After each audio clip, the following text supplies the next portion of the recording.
히브리서를 시작해서 이제 오늘 7번째 말씀을 나누고 있죠. 히브리서 7번째 완전한 대로 나아갈지어다 제목으로 말씀 전할 텐데, 믿음이라고 하는 주제로 이 히브리서가 기록됐다고 했습니다. 어떻게 보면 저자는 이 편지글을 읽는 성도들에게 믿음에 대해서 굉장히 길고 어떻게 보면 복잡한 이야기를 해야 했습니다. 그 상황을 우리가 염두에 두고 읽어야 된다라고 말씀드렸죠. 왜 믿음의 대상이신 예수 그리스도 예수님과 믿음의 내용, 믿음의 특징, 믿음의 결과 등을 이렇게 길게 써야 하는가? 우리가 믿는 믿음의 대상이 누구시며 그 믿음이라는 게 뭔지를 이렇게 써야, 그냥 믿는다 그러면 되잖아요. 써야 하는가? 간단하죠. 믿지 못하니까. 믿는다라고 했는데 믿음이 흔들리니까, 믿음을 가졌다고 하는데 믿음이 뭔지 잘 모르겠으니까 그렇게 쓴 거잖아요. 그렇죠? 이걸 만약에 수치화로 나타낼 수 있다면 내 믿음이 지금 2단계입니다. 윤익의 3단계입니다. 이러면 참 내 정도를 알 수가 있겠는데 그 정도도 모르니까 우리는 쉽게 흔들리더라. 그래서 그걸 배경으로 쓴 거죠. 1세기 당시 여러분 믿음을 가졌던 사람들은, 지금 히브리서의 독자들은 다 유대인들입니다. 유대인들이고 이들이 예수를 믿은 거죠. 여러분, 유대인들이라고 하는 것은요, 태어나면서부터 전통적으로 구약 성경을 읽으면서 또 암송하면서 자란 사람들입니다. 듣고 믿고 따르던 사람들이 유대교인들이었어요. 수십 년을 유대교 전통 속에 살다가 예수님을 믿는다라고 하는 것은 그들 속에서는 대단한 개종의 체험을 했거나 결단을 한 겁니다. 성령으로 아니하고서는 할 수 없는 일, 소위 말해서 사도 바울이 다메섹에서 성령의 빛을 보고 예수를 믿는 것과 같은 그 정도의 체험들이 다 있었던 사람들이 예수를 믿은 거예요. 그냥 그저 좋아서 믿었다라고 보기는 어려운 거죠. 왜냐하면 예수님이 3년 동안 가르쳤는데 변화된 사람이 없었지 않습니까? 그런데 성령을 부어주시고 난 이후로부터 유대교 안에 술렁이는 역사가 나타나셨어요. 예수님이 부활했다는 것을 믿게 되었고 보게 되었고 다시 오신다는 것을 이제 확신하게 되었습니다. 유대교 전통 속에서 타나크라고 하는 구약 성경을 읽고 듣고 배운 사람들에게 예수님이 메시아라는 것, 정말 믿어지지 않은, 그 중에 가장 확실한 것은 나무에 매달린 자였다라는 거죠. 사도 바울이 그랬던 것처럼. 그럼에도 불구하고 믿음이 생긴 것은 부활에 대한 확실함을 깨닫게 되었고 발견하게 되었고 승천하시고, 또 성령 세례라고 하는 놀라운 체험이 많은 유대인들에게 예수님이 바로 성경이 말한 그 메시아라는 사실, 그리고 예수님이 그리스도라는 사실을 알게 된 겁니다. 고백하게 된 겁니다. 그래서 오늘 우리가 읽은 본문 바로 앞에 6장에 해당하는 본문에 보면 6장 4절과 5절에 보면 유대인들이 기독교로 개종하는 과정에서 그들이 경험했던 영적인 체험들에 대한 힌트가 나와 있어요. 4절과 5절에 보면 한 번 빛을 받았다라고 있지 않습니까? 한 번 빛을, 누가 이 대표적인 사람입니까? 사도 바울이에요. 다메섹에서 그 빛을 봤어요. 그래서 이분이 메시아구나 알게 되었습니다. 또 하늘의 은사를 맛보고 성령에 참여한 바가 되었습니다. 오순절에 120문도가 성령을 경험하게 되었을 뿐만 아니라 초대교회의 모든 성도들이, 유대인들, 그리스도인들이 성령의 이 뜨거운 체험을 했습니다. 방언을 했고 전언자가 걷는 것을 보았습니다. 귀신이 떠나가는 것을 보았습니다. 하나님의 선한 말씀과 내세의 능력도 맛보았어요. 사도행전에 나타나 있는 이 초대교회 성도들의 모습은요, 말씀이 날마다 흥왕하여 가더라 라고 말하고 있지 않습니까? 그러니까 유대교 안에서 이 기독교는 굉장히 선풍적으로 성령의 능력 안에서 커갔습니다. 그런데 이렇게 예수를 믿은 사람이 왜 신앙을 버리고 다시 유대교로 돌아가려 하거나 믿음이 크게 흔들리고 있다는 소식을 듣게 만들었느냐라는 거죠. 그런 성도들을 향하여 믿음을 굳게 붙들라고 권면하게 된 히브리서의 배경을 다시 한번 곱씹어 보면요, 여러분 1세기 당시 유대인 그리스도인들이 믿음을 저버리고 유대교로 돌아가게 된 배경은 말씀드린 것처럼 예수님을 믿었어요. 그리고 예수님께서 부활하신다는 사실을 믿었고 승천하시면서 뭐라고 그랬습니까? 오신다고 얘기했어요. 천사들이 뭐라고 그랬냐면 하늘로 올림을 본 그대로 오겠다. 하늘에 뜬 구름만 봐도 저기 예수님 계신가 생각하면서, 구름은 그들에게 다시 오실 예수님의 시그널이었습니다. 그런데 이 간다고 하신 예수님이 얼마나 바쁘셨는지 성령을 떡 보내놓고는 하루 이틀 지나도 안 오고 한 달, 두 달 지나도 안 오고 천국의 공사가 좀 밀리는가 보다. 하나님 나라에 우리가 거할 초소를 짓는데 재료가 딸렸나? 지금처럼 환율이 올라서 돈이 좀 모자라나? 주님이 안 오시는 거예요. 안 오시는데 설상가상으로 예수님의 사도들, 예수님의 복음을 전했던 사도들은 하나씩 둘씩 죽어나가고 있습니다. 당시 1세기 사람들요, 믿음이 흔들리지 않았던 원인은 부활하신 예수님이 다시 오신다는 것과 나도 부활한다는 이 믿음을 가졌는데 주님은 안 오시고 죽은 사도들은 죽었는데 아직 부활을 안 하지 않습니까? 차라리 사도들 중에 베드로나 뭐 스데반이 돌에 맞아 죽고 그 다음날 아우 됐다 아팠네 그랬으면 확실하게 부활을 믿을 거 아니에요. 그런데 죽은 사도들은 죽어서 계속 죽어 있고 주님 오시지 않으니 흔들린다라는 거죠. 흔들린다는 거예요. 약속이 이루어지지 않을 때, 소망이 흔들릴 때 믿음이 흔들리는 겁니다. 이런 배경을 보면 오늘날 우리도 이와 비슷한 경험을 하고 있다는 것을 알게 됩니다. 믿음이 있다고 우리는 다 생각을 하고 또 믿음이 있다고 그렇게 믿고 있습니다. 어려서부터 신앙생활을 했고 저와 여러분들이 건강한 교단에서 매주일 말씀을 듣고 자랍니다. 신앙생활을 하면서 때때로 영적인 체험도 해봤습니다. 공동체 안에서 구원의 은혜와 감격도 누렸습니다. 말씀의 맛도 보았습니다. 그리고 하나님께서 살아 역사하시는 경험들도 한 번쯤은 다 해봤을 거예요. 와, 하나님 정말 살아계시네. 그리고 구원의 확신도 있고 제자훈련도 받았습니다. 성령 체험도 했어요. 그리고 특별히 우리 교회 같은 경우는 말씀 암송을 어려서부터 했습니다.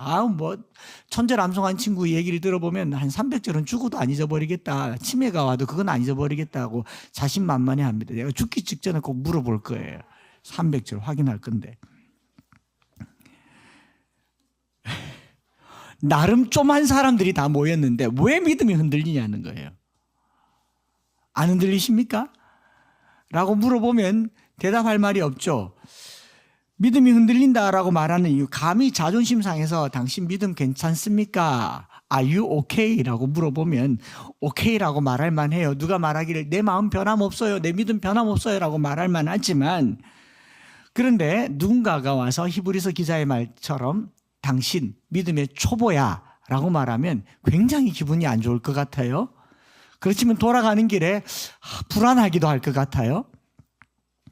5장 12절에 말하는 것처럼 때가 오래되었으므로 너희가 마땅히 선생이 되었을 터인데 너희가 다시 하나님의 말씀의 초보에 대하여 누구에게 가르침을 받아야 할 처지니 단단한 음식은 못 먹고 젖이나 먹어야 할 처지가 되었도다 라는 말을 들었다. 기분이 썩 좋지는 않을 겁니다.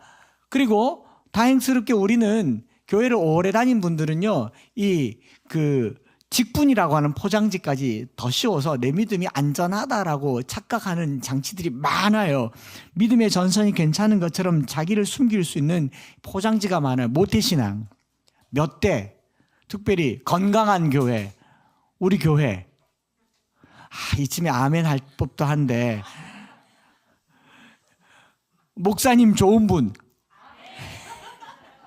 거기다가 장로, 권사, 집사, 목사, 내 신앙을 대변해 줄 만한 직분이 나를 포장하고 있으니까 실제로 나는 안 괜찮은데 나는 괜찮을 것 같은 요소가 너무 많은 거예요. 큰 교회 다니면 나는 괜찮을 것 같고, 훌륭한 목사님이 섬기는 교회에 나가면 괜찮을 것 같고, 그 설교를 매주 들으면 괜찮을 것 같고, 직분을 받으면 괜찮을 것 같고, 우리가 믿음 안에 있는지 어떻게 알 수 있냐는 거죠.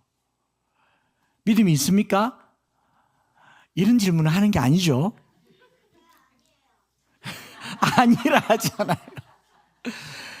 오늘 우리가 읽은, 또 우리가 다룰 히브리서 5장 11절부터 6장 20절까지 내용, 특별히 5장 11절부터 6장 8절까지는 읽기가 편하질 않아요. 우리를 마치 폭로하는 듯이 너 초보다, 또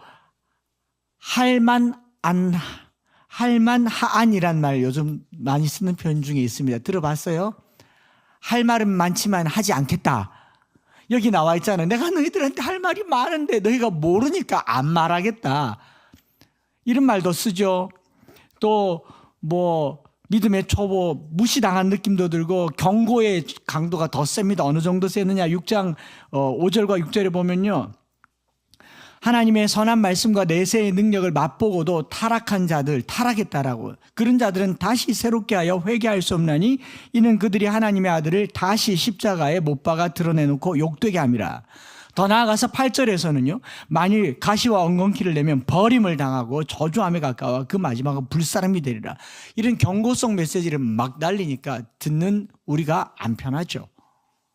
제가 강단에서 매주일마다 여러분 이렇게 신앙생활 하면 안 됩니다. 죽습니다. 나가는 동안 지옥 갑니다. 목사 말 안 듣다가 운전할 때 조심하세요. 이런 말 듣고 다니면 좋겠습니까? 안 좋아요. 안 좋은데 히브리서 기자가 때때로 경고를 하고 때때로는 위로하고 때때로는 아주 강력하게 또 저주에 가까운 발언들을 합니다. 이게 목적이 뭔지를 알아야 되죠. 경고하고 있는 거는 경고하는 이유가 있지 않아요? 경고 자체가 목적이 아닙니다. 두려움을 주려는 게 목적이 아니라 그 두려움을 통해서 다시 거기 빠지지 말라는 거죠. 예를 들면 이런 것 같아요. 여러분 병원에서 의사가 환자를 치료할 때 이 치료하는 과정에 나타날 수 있는 여러 가지 상황들이나 환자의 상태를 경고와 함께 알려줍니다. 이대로 살면 안 됩니다. 지금 이 생활 습관 바꿔야 됩니다. 심지어는 폰 볼 때 고개 숙이니까 그러니까 목 디스크 오죠. 들으세요. 자꾸 들으라 그러잖아요. 그럼 목이 완전히 망가지면 못 씁니다라고 말을 하죠.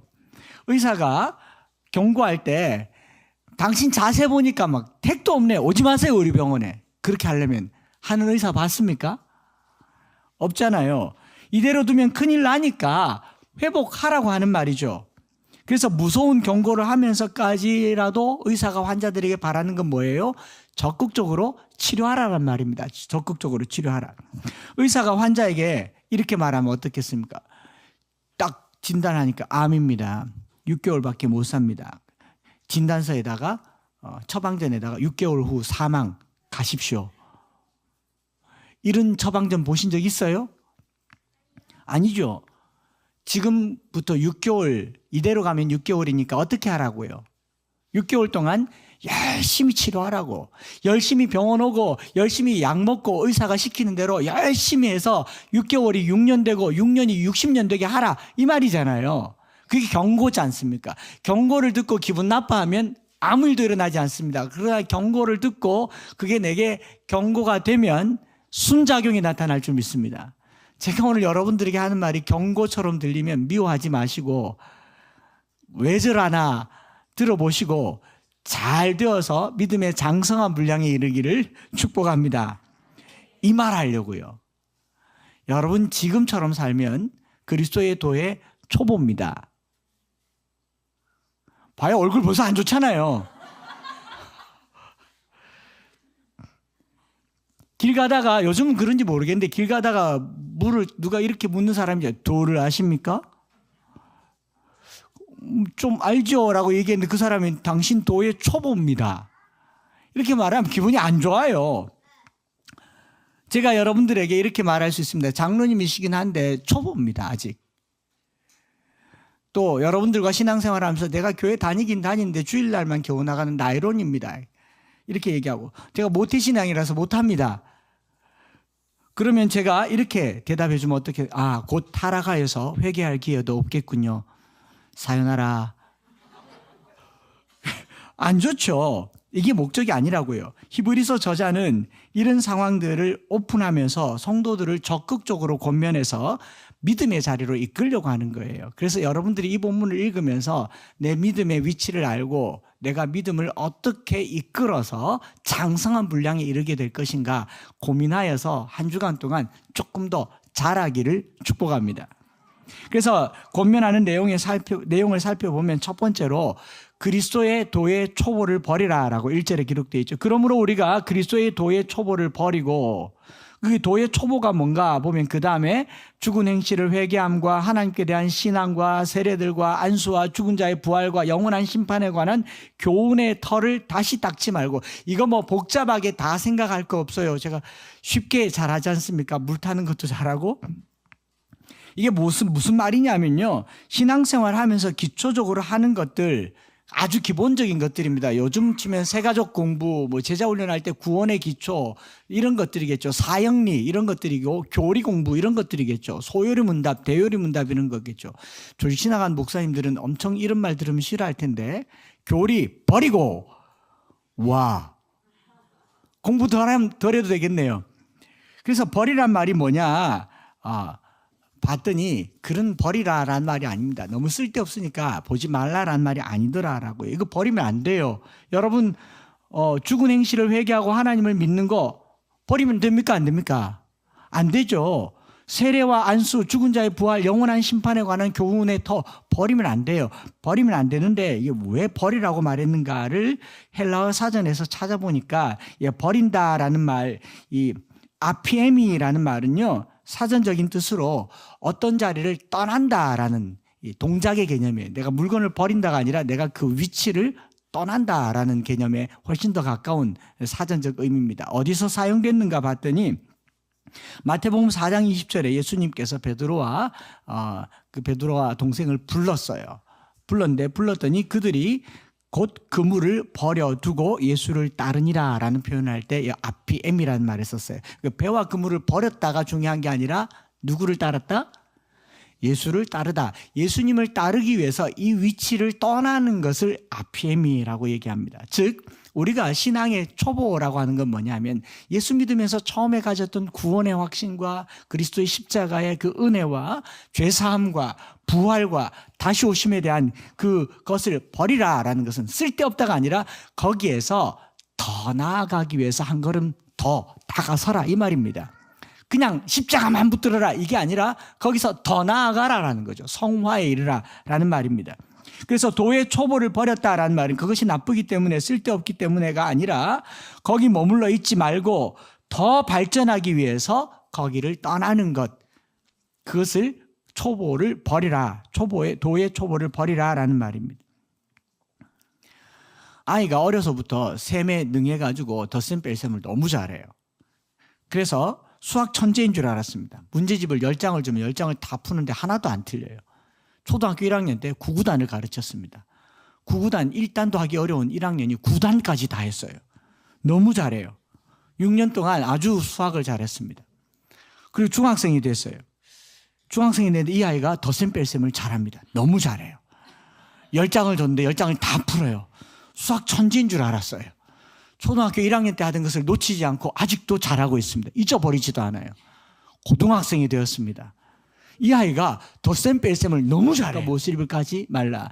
이 두려움과 믿음과 염려가 세트로 이렇게 동전의 양면처럼 쓰여요. 믿음이 없어지면 두려움이 생기고 두려움이 없어지는 데는 믿음이 역할을 한다. 그러다 보니 믿음을 갖는다는 것은 굉장히 안정적이다라는 느낌을 주는데 히브리서 기자는요 여기서 머무르지 않습니다. 저는 이 말이 너무 좋았어요. 내가 믿음을 가졌다. 이제 안전하다. 우리 천국 기차 티켓을 탔다. 저는 어릴 적에 그렇게 배웠습니다. 기차 거꾸로 가도 그 기차 타면 천국 간다. 입속으로 가도 천국 간다. 그 티켓 가지고 있으면 천국 간다라고 하는 이 초보의 믿음을 계속 유지하면서 지금까지 살아왔고 여러분들은 지금도 그렇게 살고 있는 겁니다. 그런데 저자가 뭐라고 얘기하냐면 잘하라고 얘기하는 거죠. 믿음이 흔들리지 않는 그 정도를 얘기하는 게 아니라 믿음을 안정적이고 평안한 데 개념을 잡지 않고요. 초보를 버리고 완전한 대로 나아가자라고 얘기합니다. 여기서 알 수 있는 히브리서가 소개하는 믿음의 특징이 뭐냐면은 믿음은 안정적이고 평안한 상태를 추구하는 두려움이 없는 상태가 아니라 완전함에 이르도록 우리를 채근하는 역동성을 믿음이라고 얘기합니다.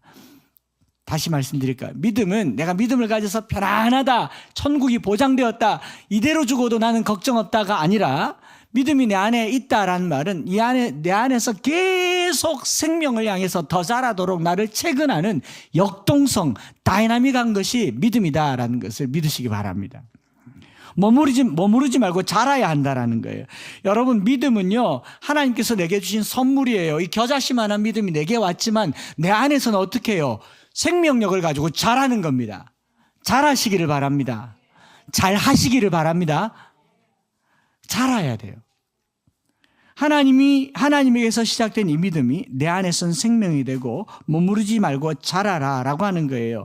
예전에 받은 은혜에 머무르지 말고, 예전에 체험한 체험에 머무르지 말고, 예전에 다녔던 신앙의 신력에 머무르지 말고, 아버지 직분에 머무르지 말고, 또 몇 대 어머니 기도에 머무르지 말고, 내가 믿음이 있으면 내가 자라야 된다라는 거예요.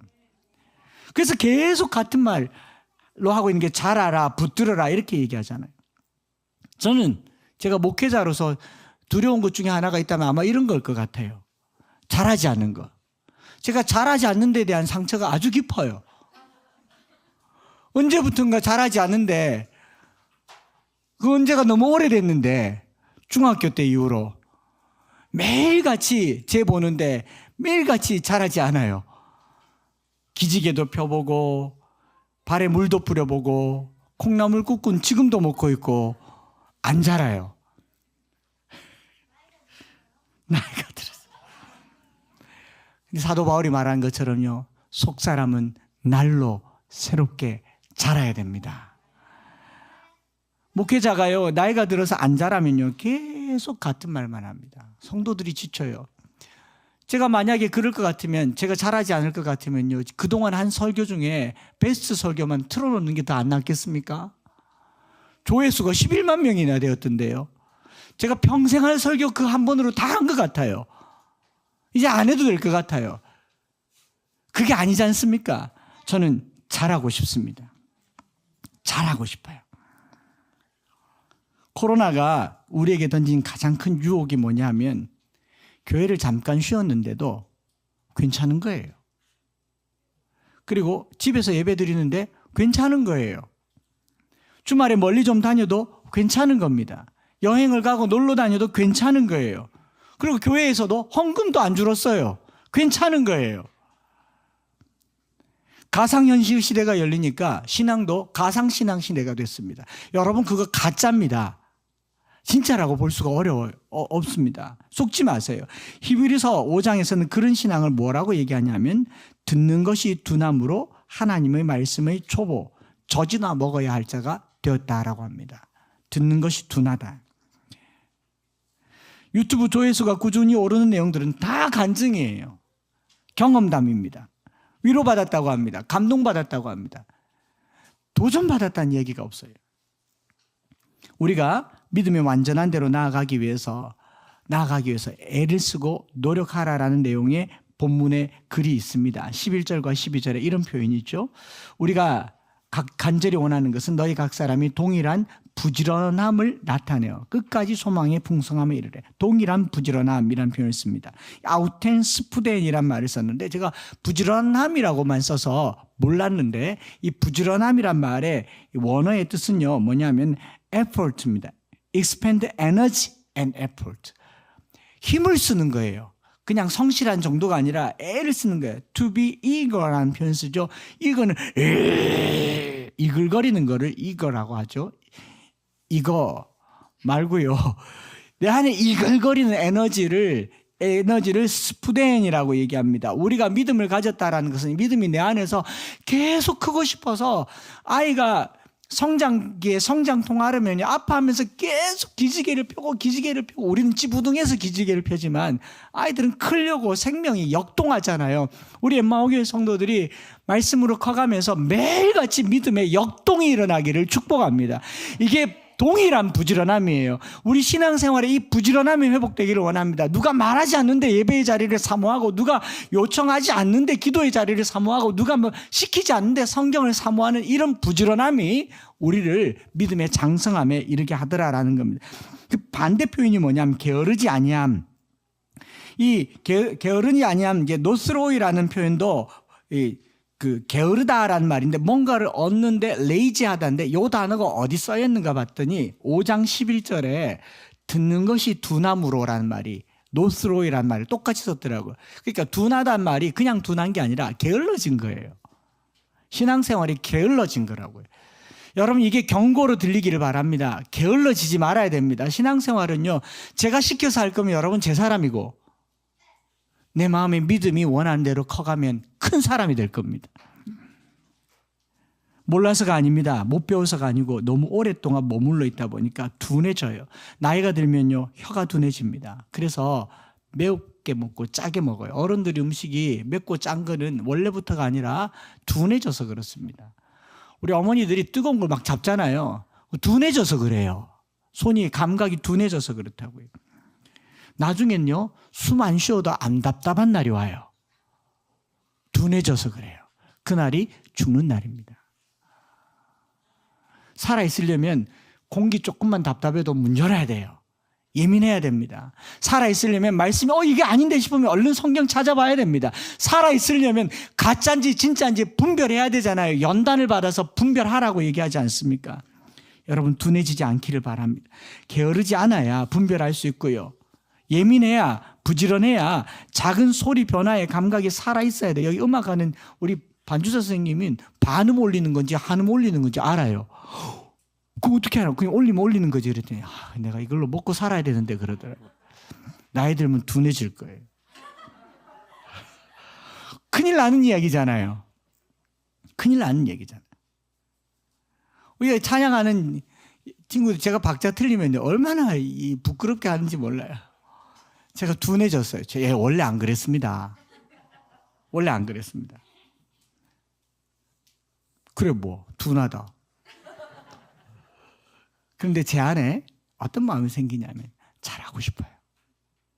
찬양도 하나님께 더 잘 드리고 싶고, 말씀도 더 깊게 보고 싶고, 목회자로 사는 게 올해보다는 내년이 더 나은 목회자가 되고 싶고, 후년이 더 나은 목회자가 되고 싶고, 똑같은 설교를 해도, 똑같은 본문을 가지고 설교를 해도 작년에 그 본문보다 올해 본문이 훨씬 더 좋고 싶고, 제 안에 이런 열정이 있어서 저는 아직 젊습니다. 우리가 젊다는 게 뭐예요? 젊어서 젊어서 노세가 아니라 신앙의 성장을 위해서 이 에너지를 쓰는 거, 이 신앙의 성숙을 위해서 부지런해지는 거, 이게 젊음입니다. 이 젊음을 빼앗기지 마시기를 축복합니다. 따라합시다. 잘하자. 옆 사람 보고 잘하자.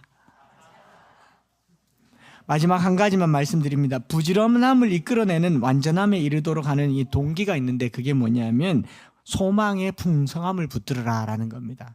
우리가 뭔가를 하는데 희망이 없으면 절망이죠. 돈을 10년, 20년 벌었는데 나아지는 게 없다. 절망이죠.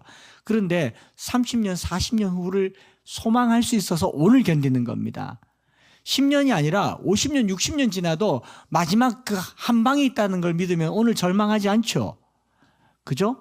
오늘 우리가 믿음을 가질 수 있는 것은요, 소망이 있기 때문인데, 게으르지 않고 열정을 다하여 믿음을 붙들 수 있는 근거는 약속에 소망이 있는 겁니다. 해도 안 될 일을 계속하는 사람을 우리는 바보라고 얘기합니다. 바둑에서 해도 안 될 수를 놓는 거를 축이라고 얘기합니다. 축. 바둑점도 본 사람들은요, 이 축의 문제를 벗어나야 이제 초보를 벗어났다고 하는데, 알파고나 인공지능이 제일 가지고 있는 심각한 오류가 이 축이었대요. 끝이 보이는 줄 아는데도 당장 눈앞에 아다리 치면 그걸 막아야 돼요. 아다리 하면 막아야 되고, 아다리 하면 막아야 되고, 그러다가 축에 집을 다 날리는 건데 인공지능이 이걸 계산 못했대요. 적어요. 끝내는 다 날릴 건데 한 수 한 수 마감하다가 죽는 걸, 그걸 이제 축이라고 얘기합니다. 우리 신앙에도요, 축이 있어요. 소망 없이 되는 대로 사는 걸 축이라고 볼 수 있을 겁니다. 단수할 때요, 단수에 반응하지 말고 멀리 크게 포석을 한 자리 딱 놓는 거, 이걸 소망이라고 저는 말하고 있습니다. 성경에서 하나님께서 아브라함에게 먼 훗날 자기 후손이 받을 복을 약속하셨어요. 아브라함 죽고 나서 받을 복인데 자기가 어떻게 알겠습니까? 하나님이 아브라함이 못 믿을까 봐 약속을 하셨는데 맹세를 하는데, 더 큰 맹세를 해야 되는데 피조물이 다 자기 밑에 있으니까 맹세가 안 돼. 자기를 걸고 맹세한 거예요. 여러분, 303 비전요, 30년 후에 저는 이 땅에 없을 가능성이 훨씬 높습니다. 근데 30년 후에 하나님께서 이 나라에 말씀으로 큰 자녀들이 잘 될 것을 제가 믿어야 되는데 불안할까요? 안 불안할까요? 조금은 불안하죠. 근데 내가 확신할 수 있는 건 일단 내 눈 안 본다. 나는 모른다. 질러놓고 가자. 뭐 이렇게 했습니까? 아브라함이 하나님을 믿었던 그 믿음의 근거는 자기가 약속이 이루어진 것을 확인했기 때문에가 아니라 봤기 때문에가 아니라 믿었기 때문이에요. 오늘날 우리가 뭘 하자 그러면 이런 표현을 씁니다. 말씀 암송에서 잘된 아이들이 사례가 있습니까? 성경 암송에서 서울대 간 아이들이 있습니까? 이런 눈앞에 보이는 얄팍한 걸 보고 하나님 나라의 영원한 걸 보지 못하면 그게 축이에요. 이 믿음 가지시기 바랍니다. 하나님이 자기를 두고 맹세하셨는데 예를 들면 이런 맹세를 한 거죠. 너무 작은 걸 걸면 안 믿을까 봐 3억짜리 집을 계약을 하는데 지금 5천 원밖에 없네. 그럼 5천 원 주고 이 집 내일 와서 살게요 하고 5천 원 걸었어요. 집 주인이 보고 어쨌든 계약서를 썼으니까 내일 와서 나머지 2억 9,999만 5천 원 주겠거니 생각을 했는데 오늘 오후에 어떤 사람이 3억 5천 주겠다 그래요. 계약 깨겠습니까? 안 깨겠습니까? 위약금 50만 원 주고라도 깨죠. 5천 원밖에 안 걸었잖아요. 근데 이 사람이 5천 원 주고 갔는데 가다가 보니까 그 옆집에 더 좋은 집이 있는데 2억 5천이에요. 그럼 조금 전에 계약한 집 계약 깨요 안 깨요? 5천 원 날리면 되지 뭐 2억 5천. 그러지 않겠습니까? 반대로 이 집이 너무 마음에 드는데 시세를 딱 봤더니 앞으로 30억 혹할 집이고 지금 현재 시세는 3억인데 주인이 1억 5천을 내놨다. 계약금 얼마 걸겠습니까? 다 걸어야죠. 계약금을 걸 게 뭡니까? 지금 현금 다 땡겨서 바로 사야죠. 마음 바뀌기 전에. 하나님이 아브라함에게 내가 너를 복을 주고 복을 주겠다. 너를 잘되게 하고 잘되게 하겠다고 하는데 아브라함의 머릿속이 갸우뚱해요. 저거 죽을 때 다 돼가지고. 그래 뭐라 그러냐면 나를 거는 거죠. 짐승을 쪼개어 놓고 거기를 지나가면서 나를 봐라. 내 존재를 걸고 내 생명을 걸고 내가 너를 복주겠다고 한다. 믿음이라고 하는 것은요. 내 안에 신뢰를 붙드는 게 아닙니다. 약속하신 하나님을 붙드는 겁니다. 그 하나님이 우리에게 소망이 돼요. 오늘 눈에 보이지 않아요. 오늘 드러나지 않습니다. 약속은요. 일어나면 약속이 아니잖아요. 일어나지 않은 일에 대해서 오늘 내가 붙드는 거 이걸 믿음이라고 합니다. 여러분 믿음 가집시다. 이 믿음을 굳게 잡아야 믿음은 아브라함이 약속이 이루어진 이 사이에 긴장관계가 있어요. 이 긴장관계를 성경은 뭐라고 얘기하냐면 오래 참음이라고 그래요. 참아요.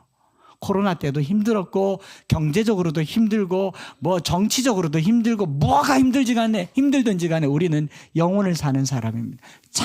참으십시다. 그래서 크라테오 굳게 붙들라. 소망을 굳게 붙들라. 여러분 말씀대로 사는 자녀 망하는 법이 없습니다. 단 한 절의 말씀이라도 심어줬으면 그게 살아 역사할 겁니다. 이거 믿으세요. 저를 믿지 마시고 제 삶을 믿지 마시고 우리 하나님을 믿고 그 말씀을 믿는 저와 여러분들 되시기를 축복합니다.